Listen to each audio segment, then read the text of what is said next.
Did you ever drive in a highway? I guess you did. Hold on a second. Before we start, just reminding that this video and the following videos will teach you how to avoid discipline problems. So, if you ever taken the highway, I'm sure you can appreciate the smooth experience. Oh yeah, just one more thing before we start. Once you understand the concept of this video, you will get as close as possible to discipline-free lesson. Okay, let's continue. So let's compare this experience of driving the highway to driving down a road full of traffic lights. Well, one last greeting. I really hope you enjoyed this video. So when you drive down that road, and there are plenty of traffic lights, you accelerate and stop. You accelerate and stop. And so on. How does that experience feel like? Especially comparing to driving in a highway.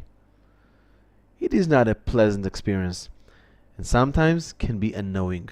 I bet it is similar to what you just felt when I over and over again stopped discussing our topic and switched for a moment to something else. Isn't it exactly what we feel when we want to teach and constantly face discipline problems? When we are able to teach all that we planned, it feels so good, just like a smooth drive on a highway. Unfortunately, we hear from so many teachers that their day-to-day reality is more similar to driving that road mentioned before. And every couple of minutes, they need to stop in order to deal with some sort of discipline problem. It is clearly unpleasant and eventually drains our teaching energy.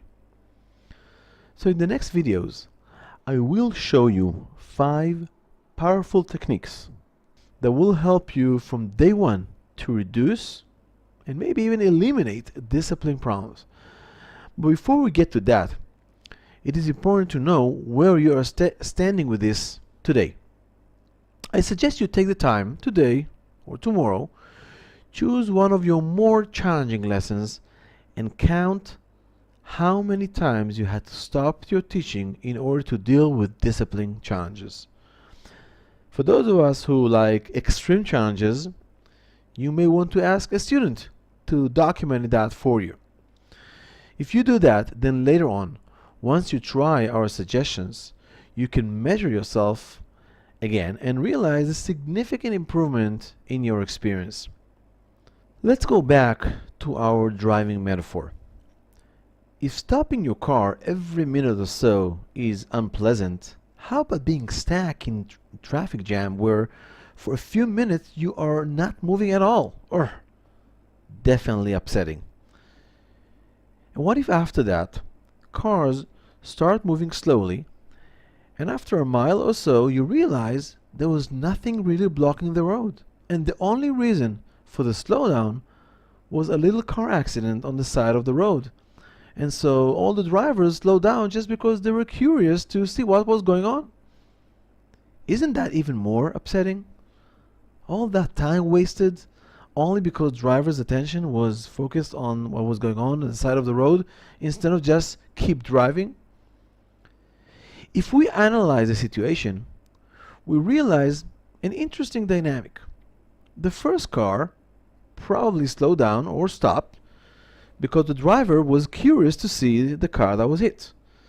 Then the car behind it was naturally forced to slow down or stop to avoid collision. And soon enough, there was a traffic jam.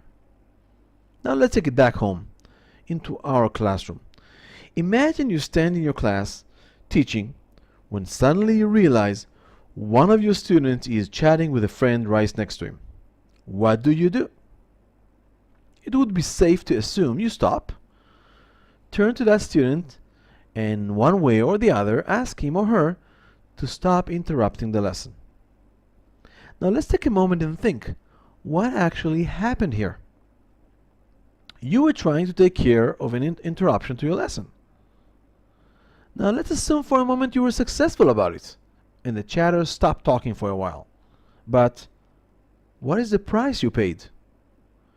Did it help the student who you rebuked to join the lesson? Maybe yes, and maybe no.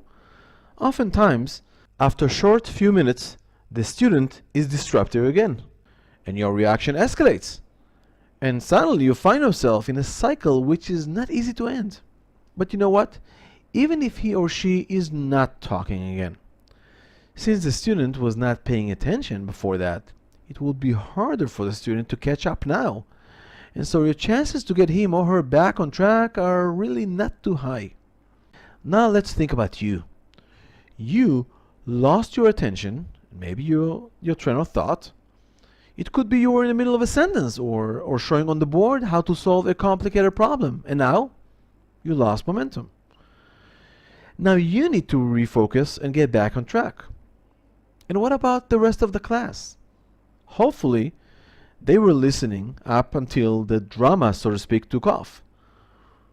When you stop teaching and talk to that student, their attention was shifted to your interaction with the student, and so now the chances that they will come back to your lesson are also relatively low. The bottom line is you paid a very high price for a little or limited outcome. Moreover, when we calculate the accumulated effect of the common way teachers approach discipline problems, over time the results are hoarse throat, negative emotions, feeling frequently exhausted, frustration, drained energy, and so on. I think you're getting my point. It seems like responding to discipline challenges is not very cost effective. Great investment with poor outcome. At this point, you're probably asking yourself, okay, what's the alternative? Obviously, we can't let students just constantly talk and not listen without doing anything about it, or we will never be able to teach anything. Good question. And we will talk about that in the next videos. But for today, I would like to challenge you a bit and ask you to try your best to minimize the amount of times you stop teaching to deal with discipline. It will be very beneficial for you to try that before you continue to the next video. If you want an even greater challenge, and if you ask the student after the first video to count all the times you stop teaching in order to deal with discipline problems, ask another student to count again and see if you were able to reduce the times you were stopping to deal with discipline problems. So good luck with that experiment,